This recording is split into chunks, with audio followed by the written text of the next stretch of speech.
जी हां, सरदार वल्लभ भाई पटेल जी के 150वीं जयंती के उपलक्ष्य में गुरुवार 13 नवंबर 2025 को सकलडीहा इंटर कॉलेज से एक विशाल एकता पद यात्रा निकाली गई। जिला के प्रभारी मंत्री संजीव गौड़ ने मुख्य अतिथि के रूप में कार्यक्रम में हिस्सा लिया और जन समूह के साथ पैदल यात्रा में शामिल हुए। पद यात्रा सकलडीहा इंटर कॉलेज से शुरू हुई, जहां सरदार पटेल के तैल चित्र पर माला अर्पण किया गया। यह यात्रा चतुर्भुजापुर स्थित स्वतंत्रता संग्राम सेनानी स्मृति स्थल पर सेनानियों को माला अर्पण करने के बाद समाप्त हुई। लगभग हजारों की संख्या में जनता और विद्यालयों के छात्र छात्राओं ने तिरंगा लेकर इस 5 किलोमीटर लंबी पद यात्रा में हिस्सा लिया। रास्ते में कस्बा वासियों ने पुष्प वर्षा कर जोरदार स्वागत किया। प्रभारी मंत्री संजीव गौड़ ने कहा कि सरदार पटेल का जन्म एक सामान्य किसान परिवार में हुआ था। उनके निडर और दृढ़ नेतृत्व ने आजादी के बाद भारत को टुकड़ों में बंटने की और ब्रिटिश सरकार की साजिश को नाकाम कर दिया था। पद यात्रा से पूर्व मंत्री जी ने प्रेस वार्ता में बताया कि सरकार द्वारा सरदार पटेल की जयंती को पंखवाड़े के रूप में मनाया जा रहा है और आज भगवान बिरसा मुंडा की जयंती को भी शौर्य दिवस के रूप में मनाया जा रहा है। इस दौरान विधायक मुगल सराय रमेश जायसवाल, विधायक चकिया कैलाश आचार्य जी और भाजपा जिला अध्यक्ष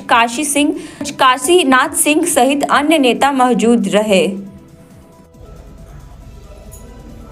हमारे पार्टी के द्वारा 31 अक्टूबर से लेकर के हमारे सरदार वल्लभ भाई पटेल जी की जन्म जयंती पर एक अभियान चलाया जा रहा है। इसी के उपलक्ष्य में आज पदयात्रा का कार्यक्रम है और उसी पदयात्रा के कार्यक्रम में आए हुए हैं। आप सब जानते हैं कि हमारे सरदार वल्लभ भाई पटेल जी जो एकता और अखंडता को लेकर के और इस देश में जितने भी हमारे आज़ादी के बाद जब स्वतंत्र भारत आज़ाद हुआ तो हमारे बहुत से रियासतें जो अलग अलग थी उन्होंने एक करने का काम किया और इसी को लेकर के भारतीय जनता पार्टी के द्वारा ये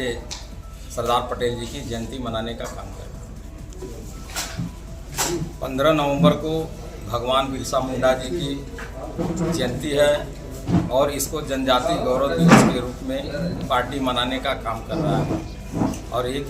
इसमें भारतीय जनता पार्टी के द्वारा एक अभियान के तहत हमारे प्रदेश के प्रत्येक जिलों में यह भगवान बिरसा मुंडा जी की जयंती भी मनाने का काम कर रही है और उसके साथ साथ हमारे जो सरकारी संस्थाएं हैं, हमारे जनजाति मंत्रालय है, संस्कृति मंत्रालय है, पर्यटक मंत्रालय है, ये सभी विभाग मिलकर के जनजाति गौरव दिवस के रूप में आज मनाने का काम कर रहा है। जनता के लिए संदेश हमारे भगवान बिरसा मुंडा जी जनजातियों के भगवान थे और हमारे देश में जितने भी जनजाति समाज के लोग हैं, आज भारतीय जनता पार्टी ने इतना बड़ा सम्मान जनजातियों को देने का काम किया है, वह किसी भी सरकार ने नहीं दिया था और आज जनजातियों में बहुत बड़ा ये संदेश गया है कि भारतीय जनता पार्टी जनजातियों आदिवासियों की हितैषी पार्टी है।